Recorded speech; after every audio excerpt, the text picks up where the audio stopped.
Well, hello and welcome to Vector Power's January 2025 webinar. Today, we're going to take a look at medium voltage cable construction, as well as explore design considerations and performance considerations. Hey, if you like the content that we've been producing, please take this opportunity to subscribe to our channel and click the notification bell so that you are updated to future content. All right, without further ado, let's get started. Medium voltage cables consist of 6 distinct layers, although configurations may vary. The first layer is the conductor, which is followed by the conductor shield. Next is the insulation layer, followed by the insulation shield.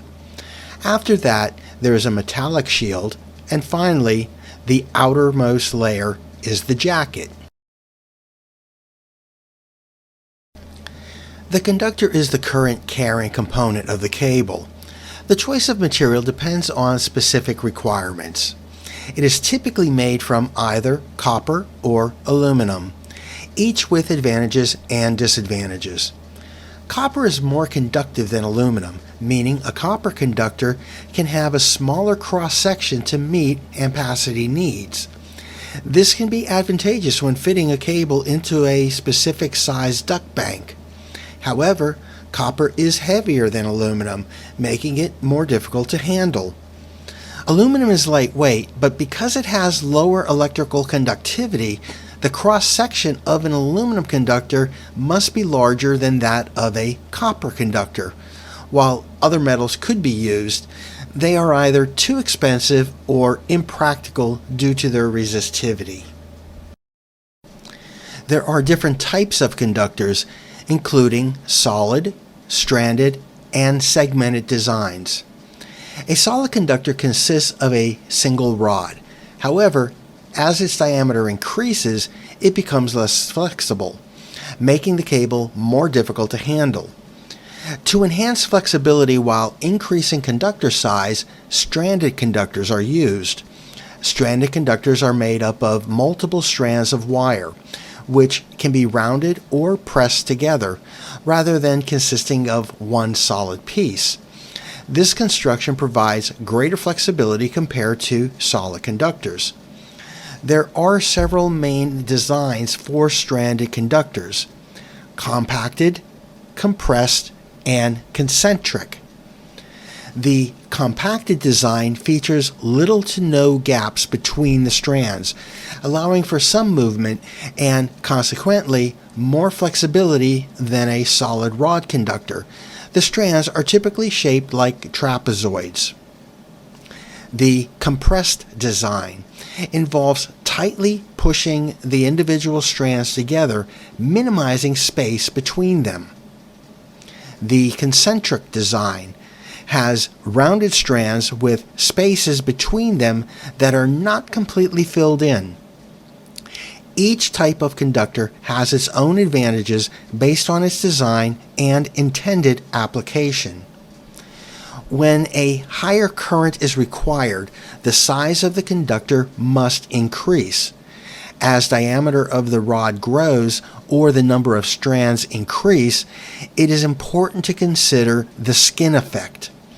This phenomena occurs in alternating current AC circuits, where current density primarily flows along the outer surface of the conductor, leaving the inner part underutilized. To address the skin effect, segmented conductors are employed.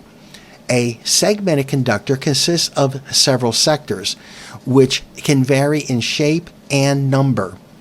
Each sector is insulated, allowing current to flow around each section and improving the overall utilization of the conductor. Additionally, some design features insulated strands that alternate, further maximizing effectiveness of each individual strand. By using segmented conductors or insulated strands, the overall diameter of the cable can be reduced as the ampacity requirements can be met using less material. Furthermore, segmented conductors can serve as an alternative to using multiple cables for each phase of a circuit. The skin effect refers to the tendency of electrical current to flow primarily near the outer surface of a conductor, and this effect becomes more pronounced as the frequency increases. The skin effect behaves differently under various conditions. For direct current, DC, the skin effect is negligible, resulting in a uniform current density throughout the conductor. In contrast, with low-frequency alternating current, the current density begins to concentrate more near the surface of the conductor. At high frequencies, the current density is primarily confined to the outer layer or skin of the conductor. Essentially, as frequency increases, the effective cross-sectional area of the conductor being used decreases. To reduce the skin effect, a segmented conductor can be employed, where each segment is insulated and allows current to flow around it. Additionally, some designs feature insulated strands to enhance the effectiveness of each individual strand, further minimizing the skin effect. The conductor can be made from a single solid core or consist of multiple strands to form either a stranded or a segmented conductor. In either case, the size of the conductor is typically measured by its cross-sectional area. The American wire gauge, AWG, system is used for smaller diameters. For example, a cable might have a conductor size of 1/0 or 4/0, both of which are sizes referenced in the AWG system. Beyond 4/0, conductor sizes are often given in units of kc mils, 1,000 circular mils, MCM, which is the equivalent to kc mil, or squared millimeters. kc mil is an American standard unit based on circular mils, where a circular mil represents the area of a circle with a diameter of 1 mil or 1/1000th of an inch. It's important to note that there is a conversion factor between kc mil and square millimeter, meaning that a measurement of 1,000 kc mil is not the same as 1,000 square millimeter. Internationally, the metric system is commonly used, with sizes often expressed in millimeters. Overall, the conductor is designed to carry the appropriate amount of current for the circuit, known as its ampacity, and to withstand short circuits for a specified duration. Ampacity is influenced by factors such as the conductor's material, size, style, various thermal conditions, and the method of grounding. As previously mentioned, the conductor has a specific DC resistance determined by the chosen material and its cross-sectional area. These factors also affect the amount of current that can flow through the conductor, which is its primary function. Generally, the larger the conductor, the greater the amount of current it can accommodate. Aside from the size of the conductor, there are thermal issues that affect ampacity and ultimately determine the conductor size. These issues include load cycling, the thermal resistivity of both the cable and its environment, the cable's layout, and even the Earth's temperature and soil conditions. Load cycling can significantly influence conductor sizing, ampacity, and overall condition. For example, when a cable is constantly under load, this high load cycling condition can lead to problems. As current flows for extended periods, the conductor continues to heat up. If the conductor is persistently under load, it lacks adequate cooling time, causing some of the energy being transferred to convert into heat.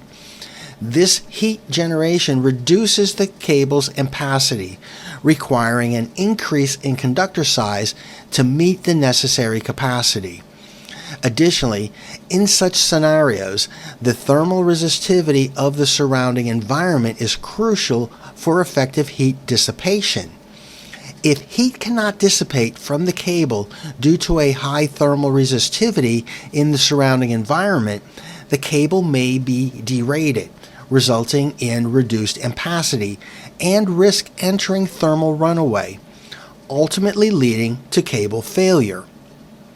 Conversely, if load cycling is low, allowing for intervals with little to no load, the cable has opportunity to cool down. In this case, thermal resistivity of the environment may not require as much attention compared to a scenario with high load cycling. Heat dissipation is a critical factor when evaluating ampacity. Heat must pass through the various materials surrounding the conductor, as well as the materials in which the cable is buried. If heat cannot dissipate effectively through these layers, the cable may overheat, potentially leading to thermal runaway. The thermal resistivity, or the ability of a specific material to resist the flow of heat, varies for each component of the cable and its surrounding medium, which may include ductwork or the environment. If a material has low thermal resistivity, heat can dissipate quickly. Removing heat from a cable is beneficial for its performance. However, if cables are spaced too closely together, they can transfer heat to one another. When circuits are situated near one another, they can increase each other's temperature, which subsequently lowers their ampacity. The configuration in which the cables are laid, whether in a trifoil or flat arrangement, also influences the angle and amount of heat exchanged between neighboring cables. Additionally, the method used to install the cables underground is crucial. Some cables are placed in conduits that have specific thermal resistance, while others are directly buried, allowing heat to dissipate into the ground. Soil types vary in thermal resistivity. Some contain high resistivity that prevents heat from dissipating effectively, potentially causing thermal runaway and cable failure. Conversely, soils with low thermal resistivity enable heat to transfer easily, which can affect nearby circuits by heating them up as well. To ensure proper heat dissipation and meet specific ampacity requirements, the environment around the cable may need to be customized. This could involve using particular backfills and specialized layers to optimize the cable's performance. The temperature of the earth where a cable is buried plays a crucial role in its performance. In cold environments, the surrounding earth may take some time to reach a specific temperature, allowing heat to continue flowing into it. The cooler the earth's temperature, the longer this warming process will take. Once the temperature of the cable and the earth reach equilibrium, the cable will stop transferring heat into the surrounding. This can lead to reduced ampacity and potentially result in cable failure due to thermal runaway. Factors that influence the Earth's temperature include the time of year, the depth of burial, and the geographical location. Next, let's talk a little bit about the grounding of the cable. Due to the principles of induction, a voltage is induced on the shield of the cable, making the grounding style a significant factor that affects ampacity, which is essential for proper cable sizing. If a cable is grounded at only one end, it does not derate the cable because there is no pathway for circulating currents to flow on the shield. However, If a cable has multiple grounding points along its length, induced voltages on the shield can create a pathway through these grounds, resulting in circulating currents. This circulation leads to a reduction in the net current delivered by the cable, thereby derating it. Cross-bonding can help prevent circulating currents. Overall, the ampacity of the cable depends on thermal issues, grounding method, and conductor size. The simplest form of bonding for a three-phase single-core cable involves arranging the sheaths of the three cables to be connected and grounding them at only one point along their length, as illustrated here. At the opposite end of the cable run, the cable sheaths will be terminated at an insulating fitting. When a cable screen is bonded at just one end, several effects occur. 1. Since the screen is left open, there is no circulating current, resulting in virtually no losses in the screen. As a result, the ampacity is higher in comparison to cables that are bonded at both ends. 2. At points away from the ground bond, a voltage will develop between the sheath and the ground, reaching its maximum at the farthest point from the ground bond. It is crucial to ensure proper insulation and to provide surge protection using surge voltage limiters at the free end of the sheath. This safeguards against the induced transient voltages caused by lightning and switching surges, as well as limits the voltage during fault current conditions. The maximum permissible sheath voltage at full load varies significantly between different countries. In many cases, this limitation excludes the use of single-point bonding for cable circuits longer than a few hundred yards.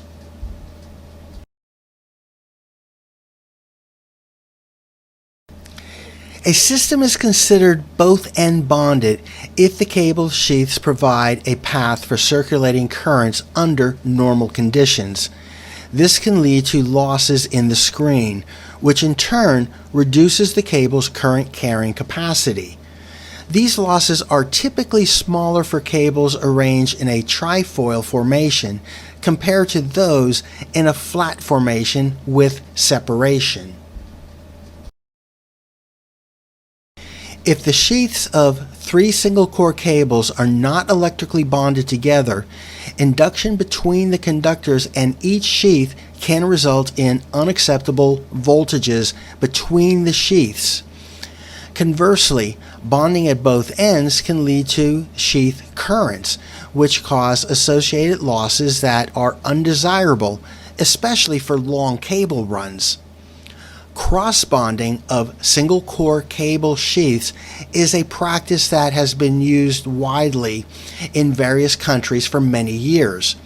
This method was introduced to prevent circulating currents and excessive sheath voltages, thereby increasing the cable's current carrying capacity. Cross-bonding works by dividing the cable route into 3 equal sections, or 6, 9, etc., with the sheath continuity disrupted at each joint. The induced sheath voltages in each phase section are equal in magnitude and are 120 degrees out of phase. When the sheaths are cross-connected, each sheath circuit contains one section from each phase, so the total voltage in each sheath circuit sums to 0. If the sheaths are bonded and grounded at both ends of the run, the net voltage in the loop and the circulating currents will also be 0. Consequently, the only sheath losses will be those caused by eddy currents.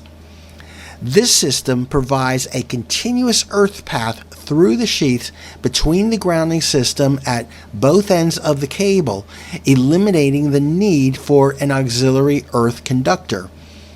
Sheath voltage limiters are connected to the ground at the intermediate cross-bonding points to dissipate any sheath voltage surges. This bonding method allows the cable to be spaced farther apart, improving heat dissipation without increasing circulating current losses.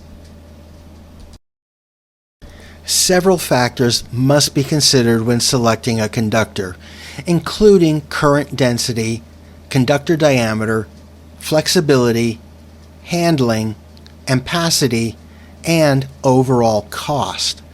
The diameter of the conductor can sometimes be a critical factor, leading to the choice of a segmented conductor, while at other times it may not impact the installation. Flexibility and weight becomes more significant in longer runs. Therefore, stranded aluminum might be favored over copper in these cases. However, copper could be more suitable for shorter segments or high-temperature applications.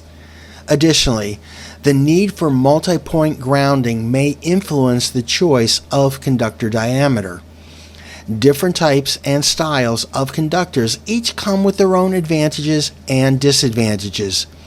Various options are available given the numerous factors involved in selecting a conductor. Now that we have reviewed the conductor, the next layer of the cable is the conductor shield.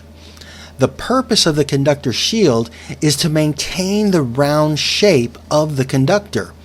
Additionally, since the strands of the conductor may have burrs or protrusions, this semiconductive layer acts as a barrier, preventing these sharp edges from causing stress concentrations.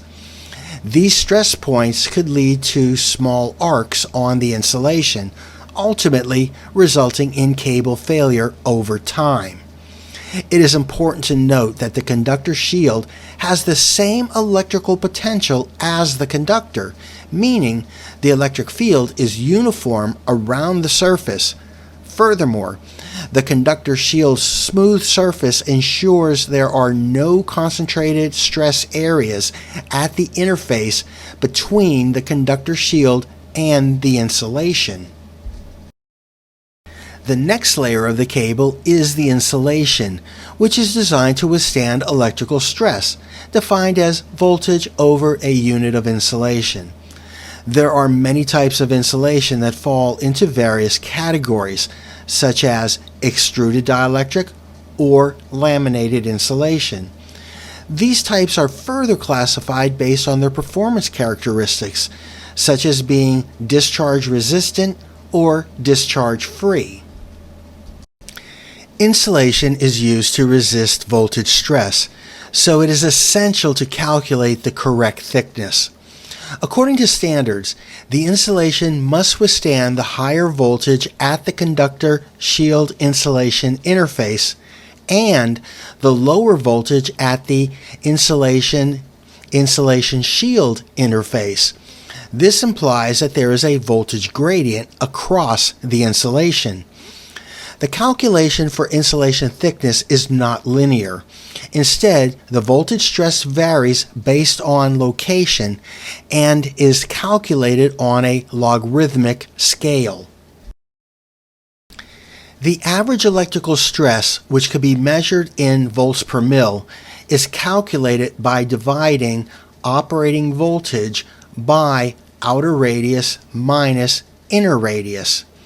The insulation is designed to handle the operating voltage, transient voltage spikes, and bill, or impulse level, for a certain amount of time. When performing a cutback on a cable, it is possible to accidentally gouge the insulation or sand it improperly. This can result in a thinner area of insulation, leading to higher electrical stress at that specific location. Additionally, the average stress across the insulation in that section increases. When electrical stress becomes more concentrated, the section is likely to break down more quickly. Since insulation has a specific resistivity, it cannot be replaced with just any insulating material, and the buildup must have a particular thickness. Any peaks or gouges in the insulation can cause concentrated stress, which further accelerates the breakdown. The insulation level indicated on a cable jacket is often expressed as a percentage, which refers to the thickness of the insulation within specific voltage classes: 100%, 133%, and 173%. These percentages are based on ungrounded systems or slow-acting isolation schemes. The 100% insulation level is known as the grounded circuit. The 133% insulation level refers to ungrounded systems or cables that have a fault clearing requirement that the 100% level cannot meet. However, there is assurance that the fault area will be de-energized within a certain time frame. The 173% insulation level applies to cable systems where the time required to de-energize is indefinite, or more time is needed for the fault to clear than that which is allowed for the 133% level. There are specific insulation percentage levels that correspond to the 100% insulation level of another voltage class. For example, a 5 kV cable with a 133% insulation level has an insulation thickness equivalent to an 8 kV cable at the 100% level. However, this does not imply that the 8 kV cable can be simply replaced by a 5 kV cable at the 133% level. It is essential to understand the protection scheme of the 8 kV cable, as it may require a 133% or 173% insulation level depending on its grounding or slow-acting protection mechanisms. Industry standards generally ensure that the specified insulation thickness for each insulation level is consistent across various organizations. However, the thickness does vary with the insulation level, typically increasing as the insulation level rises.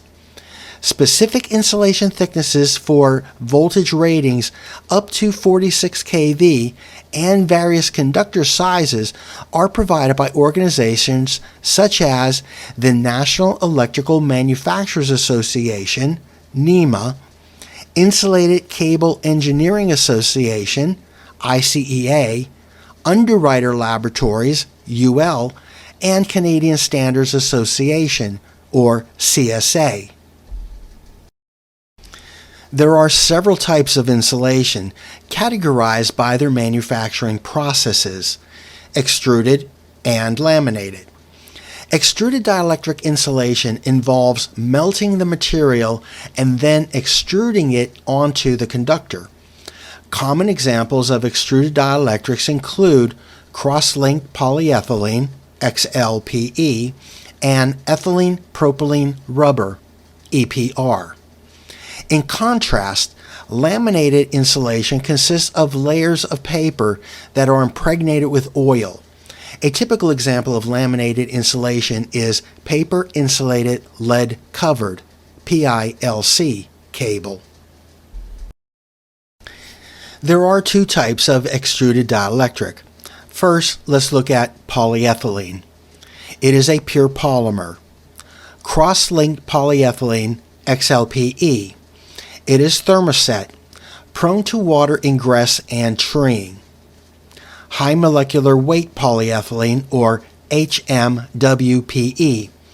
It is a thermoplastic used for direct earth burial or water submerged cathodic protection installations. And finally, tree retardant XLPE, or TRXLPE. It is thermoset, TR-XLPE insulations outperform standard XLPE in direct buried or water design areas.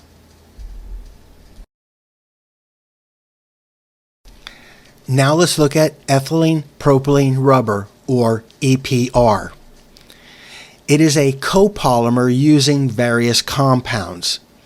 You can have carbon-filled black EPR, mineral-filled pink EPR, discharge-resistant EPR, lead-free mineral-filled white EPR, and mineral-filled XLPE.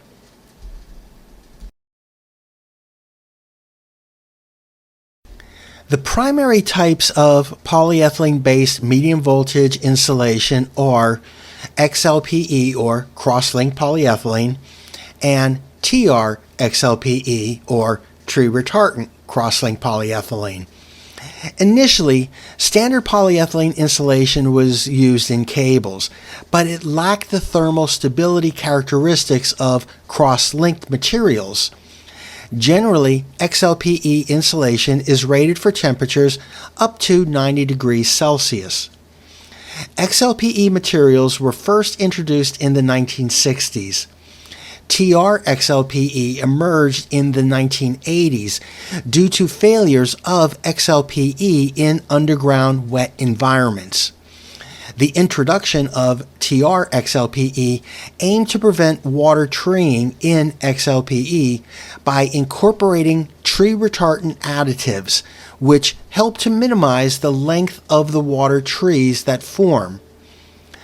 XLPE is also recognized for its low dielectric losses and its characteristic white insulation color.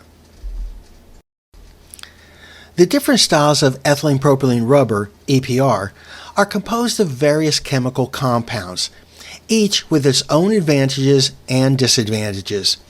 These styles are designed to help mitigate cable failure mechanisms while balancing dielectric losses. EPR manufacturers and types can often be distinguished by their color, especially if no other identifiers are available. Examples of EPR colors include black, brown, pink. Each blend of EPR serves a specific purpose. Let's look at the history of EPR black.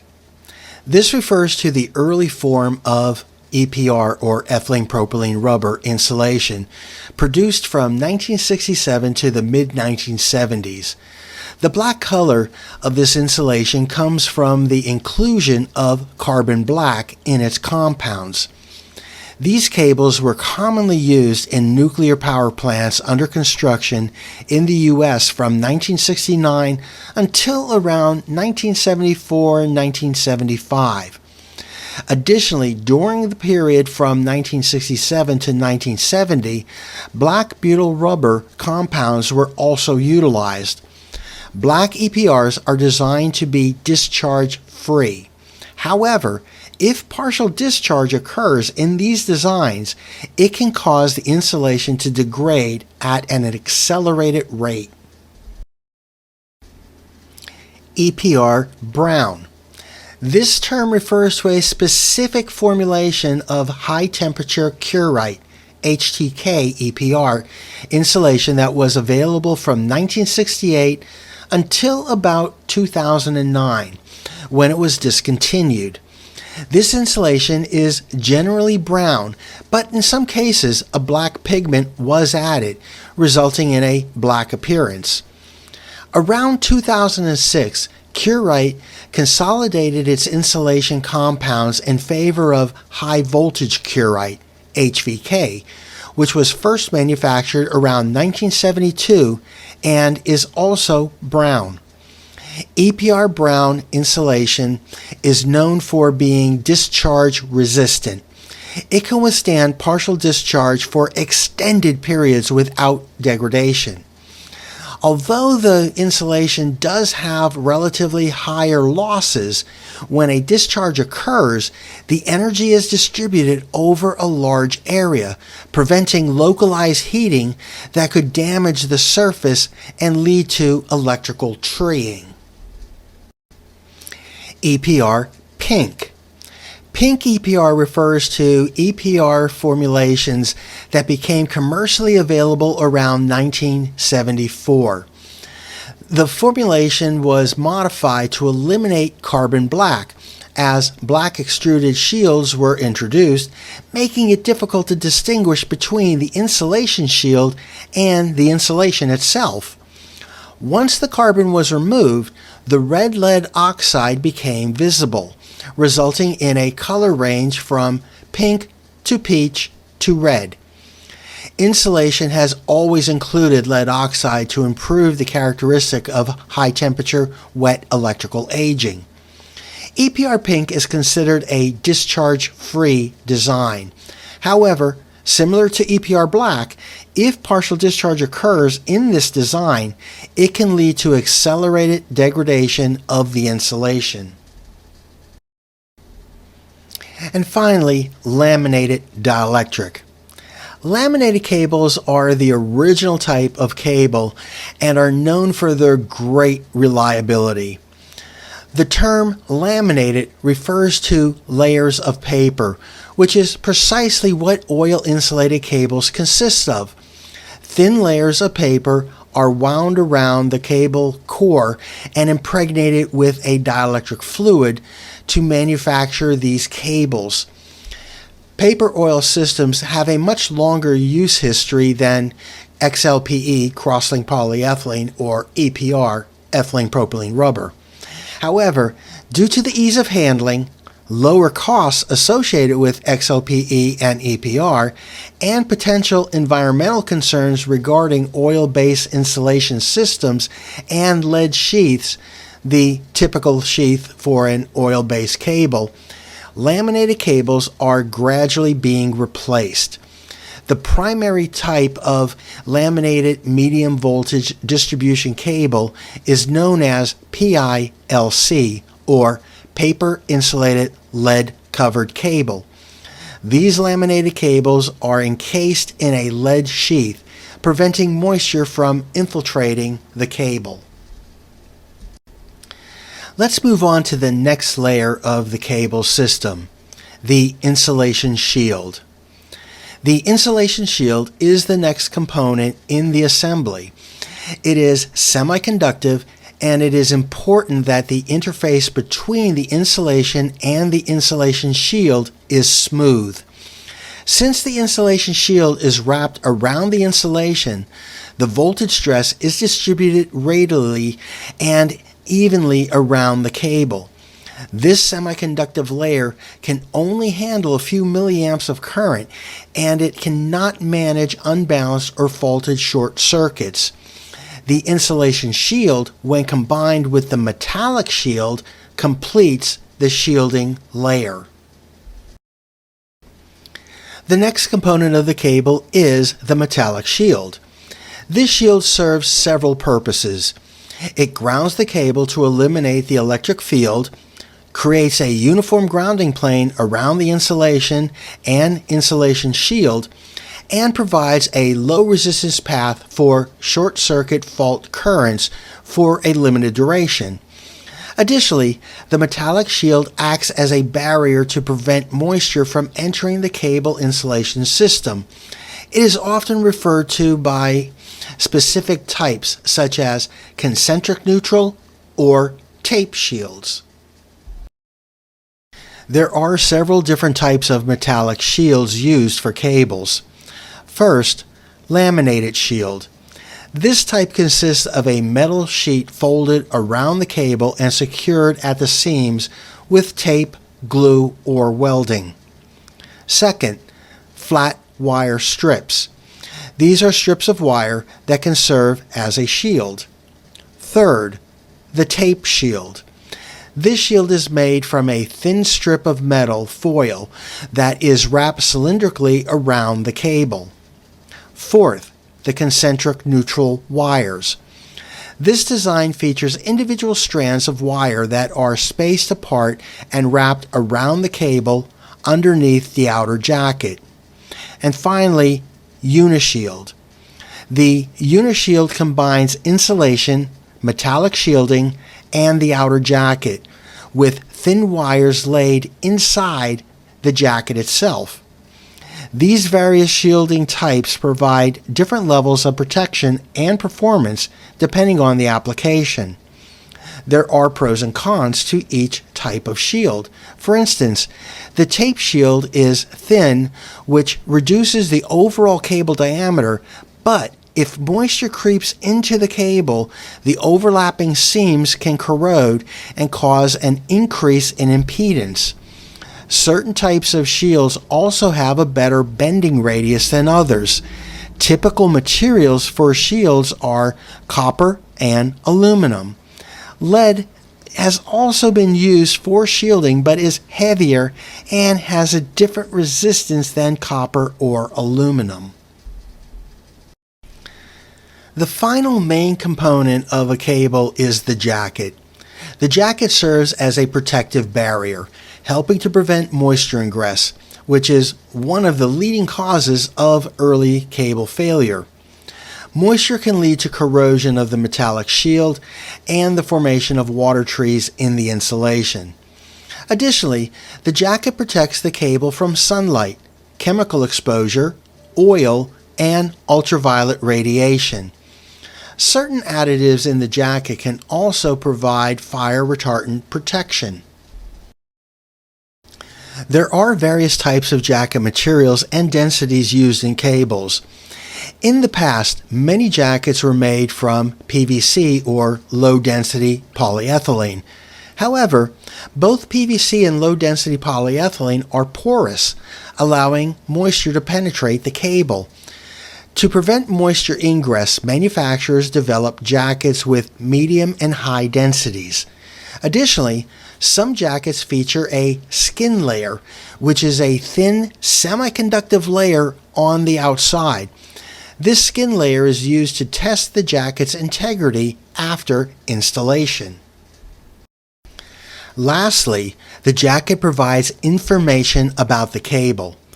Typical information found on the jacket includes the manufacturer, insulation type, phase-to-phase voltage rating in RMS, cross-sectional area, insulation level percentage, and a footage marker.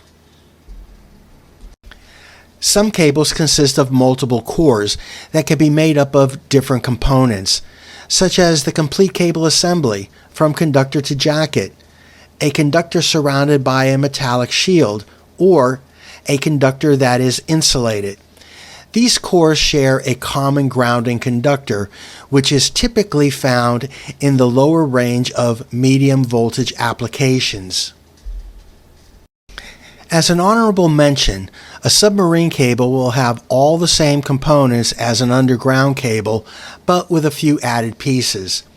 In a 3-core submarine cable, there will be spacers to keep the cable in place and the protective layers rounded. The thick outer jacket will have at least one layer of steel armor rods for protection underneath it. Also, there may be a tube for fiber optics, which could be used for temperature sensing and potentially for communications. Sometimes the individual cable's conductor may have a hollow center where the fibers run through.